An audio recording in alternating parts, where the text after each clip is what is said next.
en ir contra varios objetivos políticos, ¿no? Obviamente el objetivo uno era el presidente Nicolás Maduro, o ha sido siempre el presidente Nicolás Maduro. Ellos piensan que si ellos logran matar al presidente Nicolás Maduro, se fracturaría totalmente el chavismo. Y por eso ellos piensan que ese es el objetivo principal, y tiene una lógica dentro del pensamiento de un terrorista como este, ¿no? Pero ellos hablaban de hacer asesinatos selectivos de líderes chavistas. Ahí puede entrar, obviamente, los más conocidos, los más importantes dentro del Partido Socialista Unido, dentro del chavismo. Se ha denunciado de la propia intención de asesinar y de atentar contra el presidente de la Asamblea Nacional, al igual que el presidente del país. Siempre ha sido un objetivo también. Acuérdate cuando vino Chávez Abarca, o sea que esta no es la primera vez que ellos piensan en matar a un presidente. Chávez Abarca es un hombre que viene del grupo de Posada Carriles también. Capturado aquí Fue capturado por el SEBIN en el aeropuerto.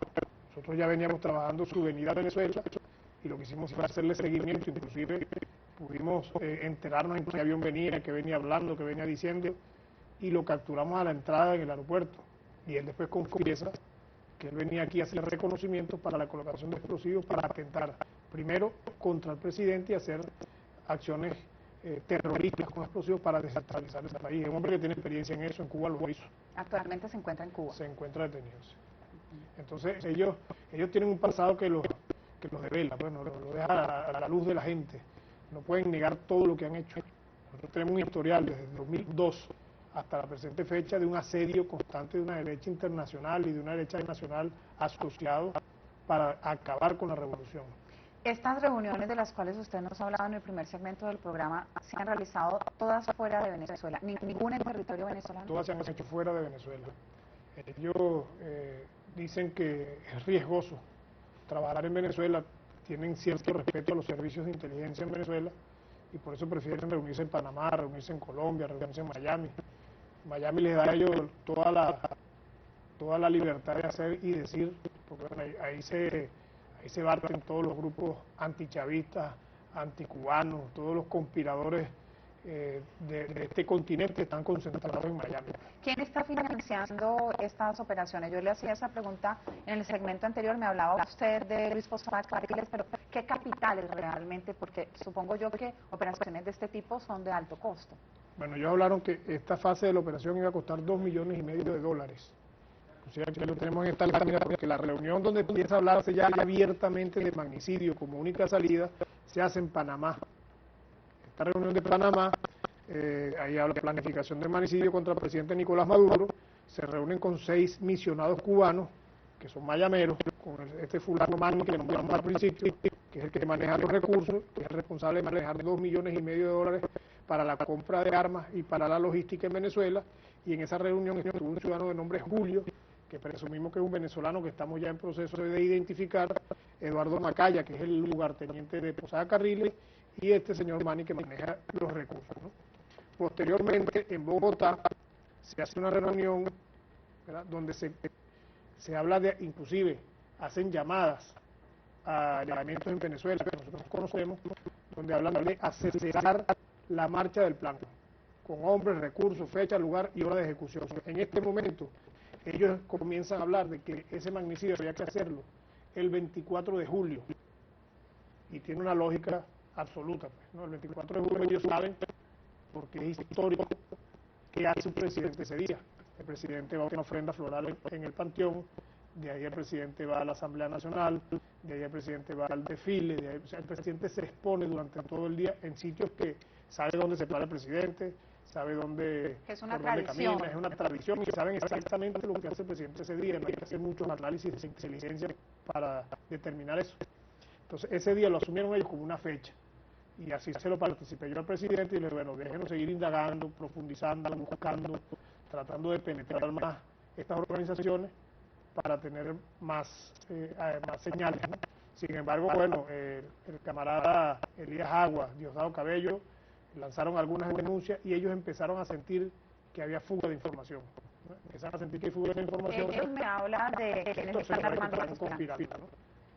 Aquí hay un sector muy radical de la derecha, que nosotros también hemos mantenido siempre monitoreado, siempre cercano, que no podemos hasta este momento nosotros señalarlo como involucrados en esto, pero nosotros sabemos que tienen estrechas relaciones con Álvaro Uribe. Entre eso ¿Quiénes? está Capriles. Capriles es amigo de Álvaro Uribe. Nosotros vimos fotos en estos días de un ex estudiante con Álvaro Uribe, un muchacho de Barinas, no recuerdo el nombre de él, que los están allá, pero preparando, pues, menos para que sea un representante de la más rancia derecha venezolana. Pero hay un señor, por ejemplo, que se llama Thor Harbor, conocido en Venezuela, porque en la década de los 70, por allá en los 80, participó en acciones terroristas de terrorismo financiero y se encuentra viviendo en Miami. Thor Harbor continuamente se comunica con otro caballero que se llama Antonio Nicolás Briceño Brown, que se mueve mucho entre Bogotá y Miami, tampoco vienen a Venezuela. Y ellos tienen estrechos vínculos con estos grupos en Miami. Son venezolanos que viven allá y pasan las 24 horas del día conspirando. Todo el tiempo están soñando. En cada café que se toman, ellos sueñan con matar al presidente Nicolás Maduro. Entonces, esos personajes, estamos investigando si tienen algún tipo de conexión con estos grupos. Bueno, entonces en Bogotá se hace una reunión, se pide acelerar las operaciones y hablan de que iban a recibir supuestamente personas procedentes de España y Perú. Ese dato no lo pudimos confirmar nunca si lo recibieron o no, porque sí sabemos que tuvieron algunos contactos con algunos elementos centroamericanos, ¿no? Ministro, el presidente Maduro había indicado en alocuciones públicas que se le iba a entregar información al presidente Juan Manuel Santos sobre estos planes de conspiración que estaban teniendo lugar en Colombia contra su gobierno. ¿Esto ya sucedió? ¿Sucedió en el reciente encuentro? Habría que preguntarle al presidente Nicolás Maduro, que tiene que haber creado un correo entre ambos, y eso, bueno, lo anunciará el presidente Nicolás Maduro. No soy yo quien pueda decir eso. Fíjate, se hace una reunión en Medellín. Medellín es territorio propio de... Esas son las aguas propias del amigo Álvaro Uribe, ¿no?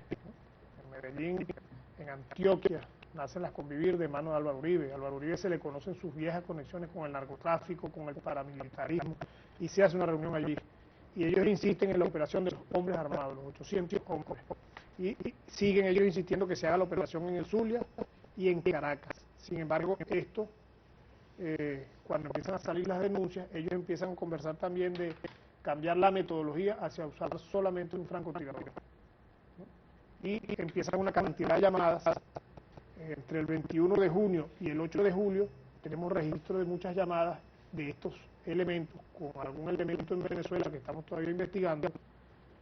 Hablamos de 5 llamadas donde hablan de logística, de armas, de fechas, prórrogas e inclusive habían cuadrado para ver si de alguna manera podían pasar en un container las armas a Venezuela a través de alguno de los puertos venezolanos, cosa que no lograron, y nosotros mantuvimos siempre unas alertas en los lugares donde pudiesen hacer esto.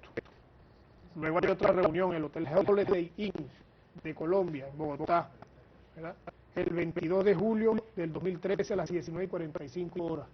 Se realizó en este hotel una reunión, repito, Hotel Holiday Inn Express en Bogotá, donde se habló del cambio de fecha y ahí bautizan a nuestro presidente como el Baby, lo ponen objetivo el Baby, ¿no? Nicolás Maduro, dado a que el plan se había develado y empiezan ellos a hurgar por dónde se le está fugando la información. Ellos cambian el plan, cambian la fecha, hacen otra reunión en las afueras de este hotel, al día en siguiente, un vehículo, según lo que veo al día siguiente, a las 21:45 horas, en un vehículo, donde inclusive piden que se hagan operaciones de inteligencia sobre el Palacio de Miraflores, fotografías del Palacio, etcétera, ¿no?